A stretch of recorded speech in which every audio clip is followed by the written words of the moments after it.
we're doing something a little bit different, just the two of us without having a guest today. Why don't you talk about a little bit about you and how you became Rob Nixon? My partner at the time, we used to literally drive around at night and look for sale by owners. I mean, that's what we did. What's your plan if you can envision 5 years from now? What's your goal? I can't really say there's one thing over the other. I'm kind of like a chameleon in the way that I could just adapt. And I think that's what separates our company a lot, is that we can shift constantly. So who is Dominick Ciccarelli? It was in my blood to be a cop or a fireman or join the military. You know, it was just in my DNA, but I wanted something different.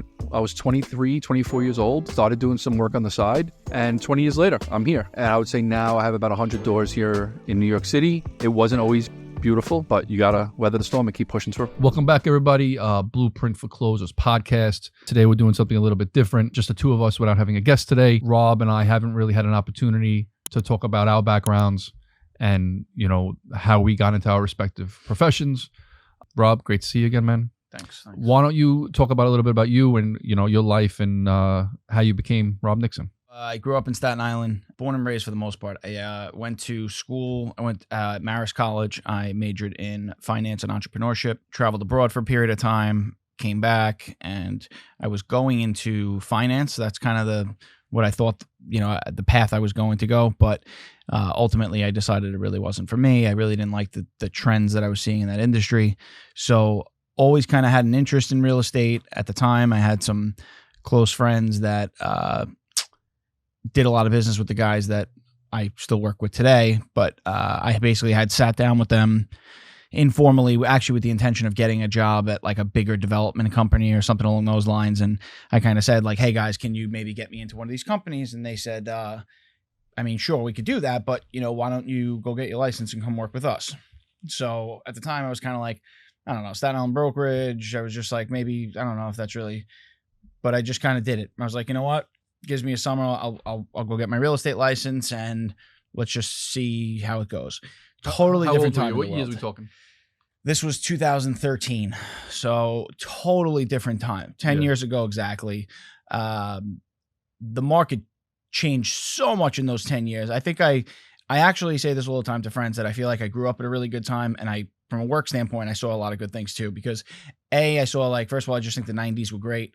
I saw a huge evolution of technology, right? Everything changed technology-wise in the last 20 years. But when I came out of school, it was just kind of where the economy was getting good again. Like the people who had graduated a year or two before were really still struggling to get jobs. Right. So it was kind of just getting better. But at the same time, I was going to the trading world and it was all going digital. So the writing was on the wall clearly. So anyway, got my license. Just jumped in. Which we say so many times on these episodes.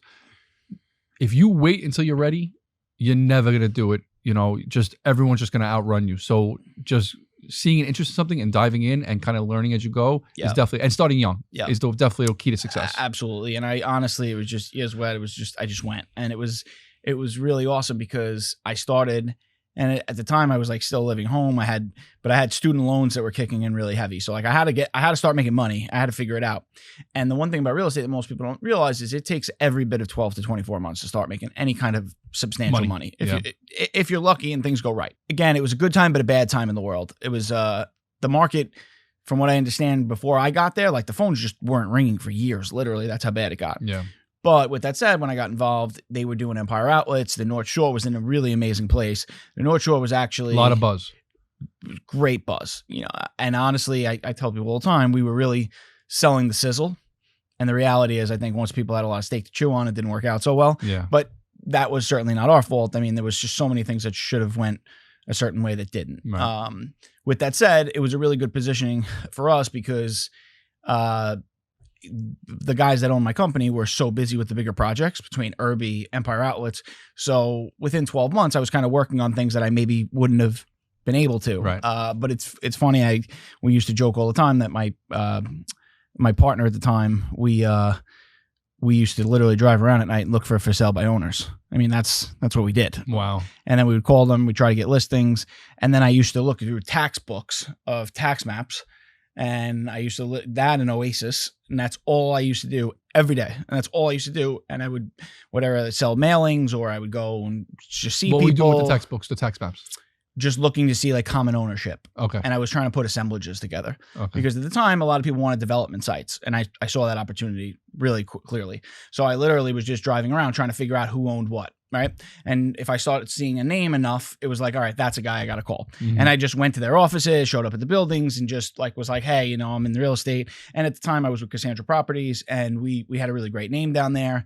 So from that standpoint, it was kind of, I don't want to say easy, but not at all. But it was certainly, I could make the argument that I had a big team behind me, and that's how I was able to get some of these listings. Right. I went from for sale by owner, some rentals here and there, literally making no money, doing catering on the side.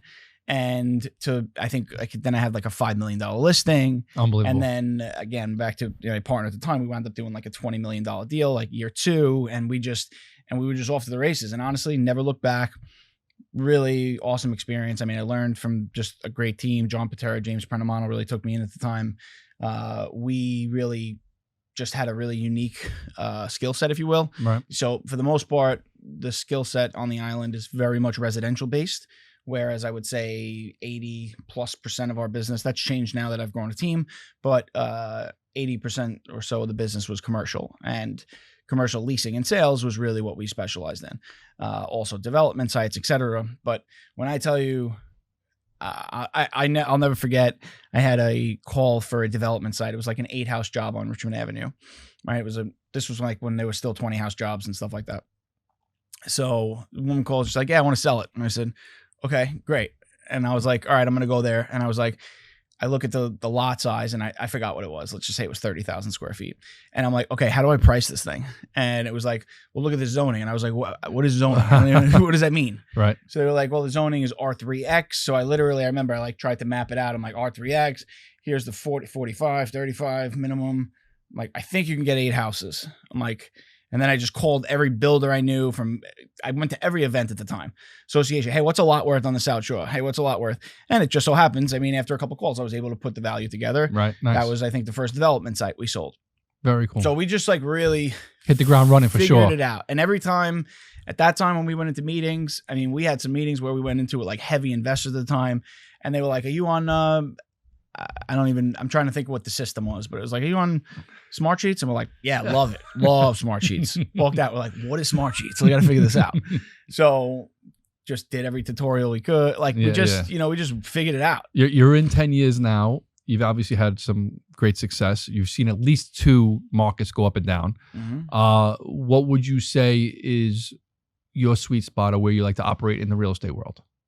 Is it still commercial leasing? I mean, obviously you'll do a lot of different things, but what do you love? What drives you? I can't really say there's one thing over the other. I'm kind of like a chameleon in the way that I can just adapt. And that's kind of what I love about what we do. And I think that's what separates our company a lot is that, and now as I build a team, I'm doing that on purpose because we can shift constantly. So if the market, for example, we shifted away from certain residential stuff for a while because of whatever it was, for whatever reasons. Now I just took 100 unit rental building on. Pad sites were doing really well when there was like the pharmacy wars, the bank wars. We were doing a lot of those, so we're constantly shifting. So now I do a lot of work with Walgreens. I handle 50 stores across the Northeast and handling their sublease and disposition work. So I'm very segmented, and I'm very intentional about the way I set up my weeks, and I try to time block so that I can kind of allocate that. Mm-hmm. But I would say probably in general, I would say commercial leasing and sales is probably where my sweet spot is, if you will. But I really do enjoy the residential side, like the marketing side of it. Like the one thing that I've like struggled with, for example, like you look at somebody that sells luxury residential real estate, right? You could have a really awesome social media, right? Your content's awesome. It's sexy. It's just sexy. It looks awesome. When I'm selling commercial buildings or commercial leasing, a lot of times, especially it's before the fact, it's not really exciting. And so that's always like a challenge I've had from like a social media standpoint. It doesn't look that exciting, but what I do, I love, I think it's really cool. That's where you make more money. And a lot of times. Yeah. That I get that all the time, right? Like people like, commercials where all the money is. And I guess you can make the argument that it's true because the fees are larger typically. However, roughly every residential deal that goes to contract, I would say there's a 90 to 95% chance it closes. Commercial is probably 50-50. Okay. So I've had deals fall apart at the table. I've had fees that I'm going in with the intention of getting a 6-figure check for myself and walked out with 0. Wow. Like it's very much feast or famine if you're not really intentional about the way you do things. And all that matters in this business is your pipeline, period. Right. At all times. I know you and I both operate in similar ways, daily habits and, working intentionally. What's your plan if you can envision 5 years from now? What's your goal? I'd like to stay boutique shop. We're now I'm with Pre-Real. I have a team under that umbrella. We're doing a lot. We're super tech focused, doing a ton now, incorporating AI. I mean, the marketing we're doing is really, really, really cool. And this industry is changing. I think all industries are changing pretty quickly, but this industry in particular is changing very fast from a marketing perspective, and the old ways are just dead. So we're constantly looking for that. James really specializes in that part. He's kind of the big picture guy, and I give him all the credit for that. I'm more of like business plan execution. I'd like to continue to operate a team. I'd like to have a very niche-based team, if you will, where I have people that really specialize in specific things. About 5 years ago or so, I would say, I started switching sides of the table, trying to position myself in equity deals, which I continue to do so now, and I love owning real estate as well. I do not compete with my clients, by the way. I do not buy stuff locally or anything that that's market-based, because I would never do that. But I would say continue to buy real estate, continue to speculate. I probably won't build. I've done some building. I probably wouldn't build, but continue to build a team. Right. And just try to deliver a service. I mean, I think oftentimes I'm the guy that people call once they've already had some problems. I get the calls constantly of like, hey, I want to sell this building. I want to sell this thing. And I was like, all right, how much is it going to cost? And I'm like 6%, let's just say, right? Because and I typically price based on difficulty or the amount of people that I think could actually do the job. And I get the people that are like, oh, well, this guy said he's going to do 3. And I'm like, okay, well, first off, where'd that guy start? I'm like, oh, he started at 5. I'm like, all right, well, if that guy can't negotiate for himself, how do you think he's going to negotiate for you? Number one. And number two is you're going to call me in 6 months when that expires, and I'm going to charge you even more. Yeah. And I get those calls constantly. Interesting. So who is Dominick Ciccarelli? Tell me a little bit about you, where you're from, how'd you wind up in this business, what you specialize in. Born in Brooklyn. I was in Brooklyn until I was about 10 years old. Modest family upbringing. My dad was in the military. My mom was taking care of the home.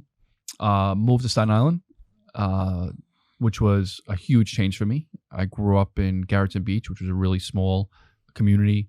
Came to Staten Island where there was 50 kids on my block. They weren't all white Irish, much more diverse, surprisingly. And I flourished there. It was a night and day difference. I was always an artist. My grandparents on both of my parents' sides liked to paint and draw. So my free time when I was with my grandparents, I was painting and drawing, and I was a decent to good artist. It was in my blood to be a cop or a fireman or join the military. It was just in my DNA. I come from a family of all cops and firemen and military guys, but I wanted something different. I had a cousin who lived out in the Hamptons. It's actually my mom's cousin. And my summer vacations would be spent out there. And he had gone to school to be an architect, ended up going into the construction field, home improvement field. And I saw a way different life he was living compared to how my parents were living. Beautiful home, had a boat, had money to go on nice vacations. My first airplane ride in life, I was 20 years old, and I was like, wow. Really? Yeah. My first airplane ride was ever was I was 20 and I went to Italy to study abroad, like you, which I'll get into a little bit later. So anyway, when I was in high school and I was making some decisions, I didn't want to be a starving artist, and I really didn't. I wanted more than what my parents were pushing me to do. I did take all of the exams. I did well. The fire department called me 3 years in a row to go on the job. I ended up going to college for architecture. Did you think about it? It was a hard decision, man. It was a hard decision to say no, especially to the third time, which was the last time, because then they moved on to another test. I mean, by now I would have been retired with a pension and medical for life, right?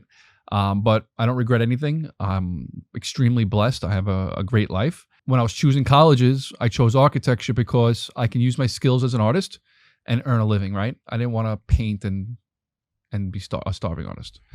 Got through college, started working for architects, saw it was a lucrative business, learned the business end of the craft, met tons of builders, which is how I got into real estate. And again, like you, I was 23, 24 years old, started doing some work on the side, opened my business, really green, wet behind the ears, and just, made a lot of mistakes, but I just kept pushing forward.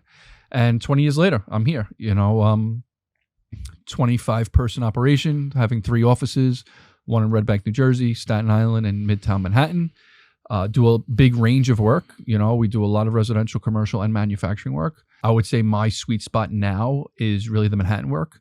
Like doing condo and co-op renovations. I like doing restaurants. As you know, I've done a couple of 100 restaurants here in New York City, office build outs.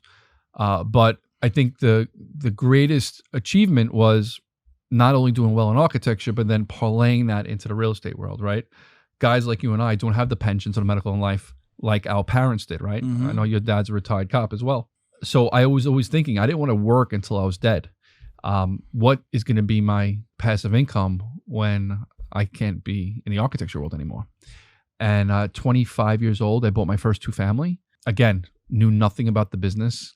I got beat up, made a lot of mistakes along the way, then bought another one, and then it went a little bit bigger. And I would say now I have about 100 doors here in New York City, and last couple of years investing down south, a couple of 100 doors down there with partners. And yeah, it's been a very interesting road. Saw a couple of markets go up and down. It wasn't always beautiful. There were some times where, I didn't take a paycheck just to keep my employees paid, but you got to weather the storm and keep pushing through. So yeah, where do you see yourself 5 years from now? So I have a great team. One thing I did focus on the last couple of years is culture in the office and making sure you have the right personalities. I had to fire some people and hire different people that made the office work more smooth. And I do have some young people that could take over the firm, so I can actually step away and either act as a consultant or actually retire, which a lot of architectural firms don't do. They normally die when the individual dies. Mm-hmm. They have nobody to really take it over. So in 5 years, I'd love to maybe step back a little bit. I wouldn't say retire, but be a consultant to the firm, political influence, sales. And, by then my kids will be a little bit older. I could travel a little bit more and, still practice my craft without being in it maybe 13, 14 hours a day. Where does that name Think Design come from? Just out of curiosity. I don't actually know this. Yeah, to be honest with you, my partner and I, one night we were just messing around with some names and we kind of liked the word think. A lot of architectural firms name themselves after themselves, right? Mm-hmm. Like Joe Smith Architects, right? Right. We didn't want to do that because we wanted the brand and the company to live on after us. Smart. So by branding it something other than our names, it can transfer hands along the way. Mm-hmm.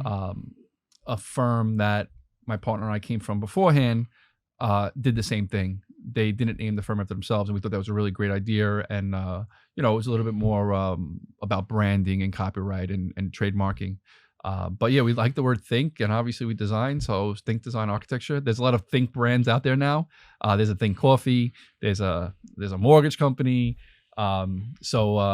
We liked it. It kind of went well, and we're just using it. So why Blueprint for Closers, right? So I think that's a question. If you're looking at podcasts, there's thousands to choose from. Why'd we start it? For one, Dominick and I have been friends for quite some time. We're in a lot of groups together. I think we didn't necessarily agree with some of the forums of them, so we actually kind of stepped away from some of them and then kind of put some smaller groups together. One is a breakfast kind of mastermind group that we've really enjoyed for quite some time. And then we also have kind of a social aspect that's a monthly thing. It's not like a paid annual dues or anything like that. It's really just a casual thing. And that's where we find that a lot of business is actually done, whether it's intentional or not. So in passing, we've had conversations about us seeing value in our networks, but with that, of course, wanting to grow our network consistently. And I think that's kind of where this had come along, right? So yeah, I think that listen, podcasts are definitely a way to broaden our networks. You being a professional and expertise in your field, and me feeling I'm the same. I wanted to do something, but not with another maybe architect or a builder. Mm-hmm. We felt like real estate architect was a good mix because you get to see both sides of the coin. You're selling the product that I'm building or designing. Mm-hmm. So obviously a play on words, Blueprint for Closers is, Rob's always closing deals and I'm always drawing blueprints.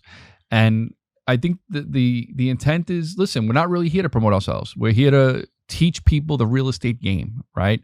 It's a super complicated game. There are so many different angles and different types of niche markets. I mean, we filmed over 15 episodes, and every single episode we've had a guest that brought a different perspective to real estate, right? Trailer park deals, syndication deals, fix and flip, supermarkets, strip build to hold, malls, build to sell. Yeah. I mean, there's so many different avenues. There really is no right way, right? There's always just different avenues, and people explore different things for different reasons. But the one thing I think that we have to agree on is that in order to do any of these things, you do need a team, right? So I think that's kind of how we started the episodes, kind of going through that team, whether it be legal, accounting, financial, mortgage, etc. Property managers. Right, that's right. And with that, I think we want to take it to different other ways of investing in real estate, and maybe not so much real estate. Maybe it's just trends, things that business owners and real estate owners like ourselves are interested in. I think we'll explore that too at some point. So we're always grateful for anyone that tunes in, and we're really excited for the next year ahead. Absolutely.